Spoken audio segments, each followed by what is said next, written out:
గాంధీ జ్ఞాన మందిర్లో యోగా మొదటి అక్షరాభ్యాసం. సో ఆ తర్వాత కాలక్రమంలో ఎన్నో ఒడిదుడుకులు, జీవన ప్రమాణంలో ఎన్నో సమస్యలను ఎదుర్కొన్నా. చాలామందిని చూసినాను. ఈరోజు ప్రజలంతా కూడా రోగాలతో, అనారోగ్యాలతో, అర్ధాయుష్తో చాలా ఇబ్బంది పడుతున్నారు. నా ఉద్దేశం ఏంటంటే, మనం యోగా చేస్తే 100 ఏళ్ళు బతుకుతామా, 200 ఏళ్ళు బతుకుతామా అని కాదు. బతికిన ప్రతిరోజు ఆనందంగా, ఆరోగ్యంగా బతకాలనేది నా ఉద్దేశం. నువ్వు శారీరకంగా, మానసికంగా ఆరోగ్యంగా ఉన్నప్పుడు నువ్వు చేసే వృత్తి, ఉద్యోగం కావచ్చు, వ్యాపారం కావచ్చు, మరింకేదైనా కావచ్చు, నువ్వు ఎంతో సమర్థవంతంగా చేయగలవు.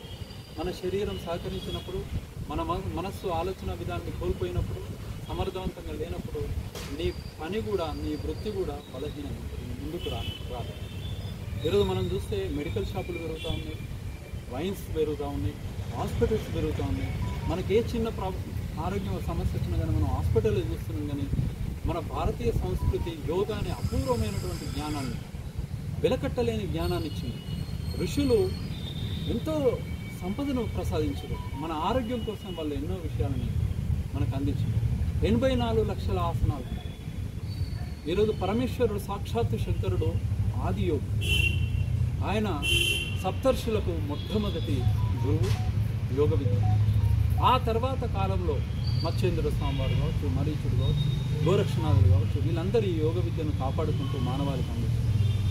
నేను చెప్పేది ఏంటంటే, చాలా సమస్యలు బీపీ వస్తుంది చిన్నపిల్లల నుంచి. బీపీ, షుగరు, ఆస్మా, కొలెస్ట్రాల్, శ్వాసకు సంబంధించిన సమస్యలు, ఊబకాయము, కంటి చూపు కోల్పోవడం, చిన్నపిల్లలకి అద్దాలు రావడం, సోషల్ మీడియా, ఇట్లా రకరకాల సమస్యలు, ఉద్యోగంలో ఉన్నటువంటి స్ట్రెస్, దాంతో తలనొప్పి, మైగ్రేట్, వన్ సైడ్ తలనొప్పి, ఇట్లా అనేక సమస్యలతో మానవాళికి.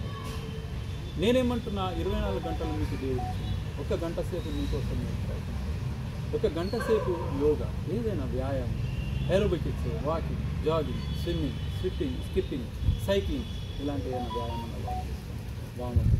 అంటే మీరు 100% మానసికంగా, శారీరకంగా ఆరోగ్యంగా ఉండడమే కాకుండా ఆధ్యాత్మికంగా ముందుకు వెళ్ళగలరు. మీ మనస్సు ధ్యాన నిమగ్నం.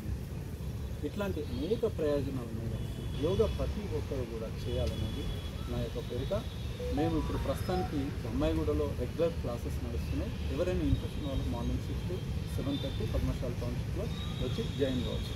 ఇంకా ఈడ మన బాలాజీ నగర్లో, ఎందుకంటే నేను ఇక్కడ నివాసం ఉంటున్నాను, జవహర్నగర్ ప్రజలకు ఇది అందించాలనే ఉత్సాహంతో నేను ప్లేస్ ఎక్కడ ఉందని సంప్రదించినప్పుడు మన మహేందరన్న మాజీ అధ్యక్షులు, బీజేపీ అధ్యక్షులు, అలాగే కమలన్నని, తర్వాత తమ్ముడు సంతోష్, వీళ్ళు నా మాజీ శిష్యులు వీరేంద్ర నగర్ తరఫు, వీళ్ళని సంప్రదిస్తే మీరు అన్నగారు చేసుకోండి, మన బీజేపీ ఆఫీస్లో మాకేం అభ్యంతరం లేదు, అన్ని రకాలుగా మేము ఉంటామని చెప్పేసి వాళ్ళు ముందుకు వచ్చినారు.